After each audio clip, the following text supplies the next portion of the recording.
ಕ್ಷೇತ್ರ ಶಿಕ್ಷಣಾಧಿಕಾರಿಗಳ ಕಚೇರಿ ಹಾಗೂ ಶಾಲಾ ಶಿಕ್ಷಣ ಇಲಾಖೆ ಸಂಯುಕ್ತ ಆಶ್ರಯದಲ್ಲಿ ಪ್ರಾಥಮಿಕ ಹಾಗೂ ಪ್ರೌಢಶಾಲಾ ವಿದ್ಯಾರ್ಥಿಗಳ ತಾಲೂಕು ಮಟ್ಟದ ಪ್ರತಿಭಾ ಕಾರಂಜಿ ಹಾಗೂ ಕಲೋತ್ಸವ ಉದ್ಘಾಟನೆಯನ್ನು ಶಾಸಕರಾದ ಟಿ ರಘುಮೂರ್ತಿ ನೆರವೇರಿಸಿದರು. ನಂತರ ಮಾತನಾಡಿದ ಅವರು, ಮಕ್ಕಳಲ್ಲಿರುವಂಥ ಪ್ರತಿಭೆಯನ್ನು ಗುರುತಿಸಿ ಉತ್ತಮ ಸ್ಥಾನ ರೂಪಿಸುವಲ್ಲಿ ಪ್ರತಿಭಾ ಕಾರಂಜಿ ಉತ್ತಮ ವೇದಿಕೆಯಾಗಿದೆ. ಮಕ್ಕಳಲ್ಲಿರುವ ಕಲಾ ಪ್ರತಿಭೆಯನ್ನು ಶಿಕ್ಷಕರು ಹಾಗೂ ಪೋಷಕರು ಗಮನ ಹರಿಸಿ ಅವರನ್ನು ಉನ್ನತ ಮಟ್ಟಕ್ಕೆ ಕಳಿಸಿಕೊಡಲು ಇದು 2004ನೇ ಇಸ್ವಿಯಿಂದ ಪ್ರಾರಂಭಗೊಂಡು ಸರ್ಕಾರದ ಒಂದು ನಿಯೋಜನೆಯ ಕಾರ್ಯಕ್ರಮ. ಈ ಕಾರ್ಯಕ್ರಮ ಈಗಾಗಲೇ 21ನೇ ಇಸ್ವಿನಲ್ಲಿ ನಡೀತಾ ಇದೆ. ಗ್ಯಾರಂಟಿ ಸಮಿತಿಯ ಅಧ್ಯಕ್ಷರಾದ ನಮಗೆಲ್ಲ ಗೊತ್ತಿರುವಂತೆ ಪ್ರತಿಭಾ ಕಾರಂಜಿ ಅಂದ್ರೆ ಕೆಡಿಪಿ ಪ್ರತಿಭೆಯನ್ನ ನಗರಸಭೆಯ ಕೆಲಸ. ಮಾಜಿ ಶಾಲೆಯಿಂದ ಮಾಜಿ ರಾಜ್ಯ ಮಟ್ಟದವರೆಗೆ ಹಾಗೂ ಶಿಕ್ಷಕಿಯರು ಪ್ರತಿಭೆಗಳನ್ನ ಪ್ರತಿ ವರ್ಷ ಕೂಡ ಗುರುತಿಸುವಂತಹ ಒಂದು ಕಾರ್ಯಕ್ರಮ.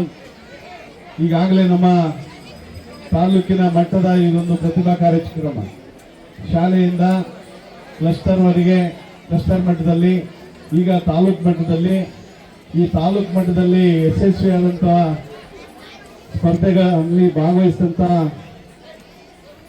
ಎಲ್ಲ ಪ್ರತಿಭಾವಂತರು ಪ್ರತಿಭೆಗಳನ್ನು ಜಿಲ್ಲಾ ಮಟ್ಟದಲ್ಲಿ ನಡೆದು ಜಿಲ್ಲಾ ಮಟ್ಟದಿಂದ ರಾಜ್ಯ ಮಟ್ಟದವರೆಗೆ ಅವನ್ನ ಗುರುತಿಸುವಂಥ ಕೆಲಸ.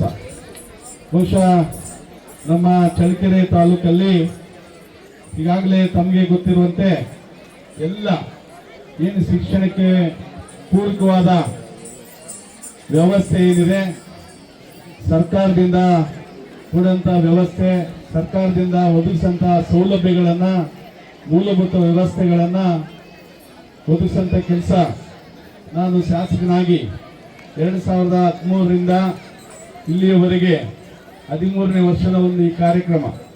ಬಹುಶಃ ಇದೇ ಸ್ವಾಮಿ ವಿವೇಕಾನಂದ ಸಂಸ್ಥೆಯ ಆವರಣದಲ್ಲಿ ನಾವು ಪ್ರತಿ ವರ್ಷವೂ ಕೂಡ ತಾಲೂಕು ಮಟ್ಟದ ಪ್ರತಿಭಾ ಕಾರಂಜಿ ಕಾರ್ಯಕ್ರಮ ಇಲ್ಲಿ ನಡೀತಾ ಇರ್ತದೆ. ಯಾಕೆಂದರೆ ಶಾಲಾ ಮಟ್ಟದಲ್ಲಿ, ಕ್ಲಸ್ಟರ್ ಮಟ್ಟದಲ್ಲಿ ಯಾರೆಲ್ಲ ವಿಜೇತರಾಗಿರ್ತಾರೆ, ಅಲ್ಲಿ ಪ್ರತಿಭೆಗಳಂತ ಗುರುತಿಸಿದ್ದಾರೆ, ಅವ್ರನ್ನ ಇಲ್ಲಿ ಬರಮಾಡಿಕೊಂಡು ಇಲ್ಲಿ ಒಂದು ಯಶಸ್ವಿಯಾದ ಕಾರ್ಯಕ್ರಮವನ್ನು ನಡೆಸಿ ಆ ಪ್ರತಿಭೆಗಳನ್ನು ಗುರುತಿಸುವಂಥ ಕಾರ್ಯಕ್ರಮ. ಖಂಡಿತವಾಗ್ಲೂ ನಮ್ಮ ಈ ಒಂದು ಪ್ರತಿಭೆಗಳನ್ನು ಗುರುತಿಸುವಂಥದ್ದು ನಮಗೆಲ್ಲ ಗೊತ್ತೇ ಇದೆ. ಯಾಕಂದರೆ ಶಿಕ್ಷಣದಲ್ಲಿ ಪಠ್ಯಗಳ ವಿಷಯದಲ್ಲಿ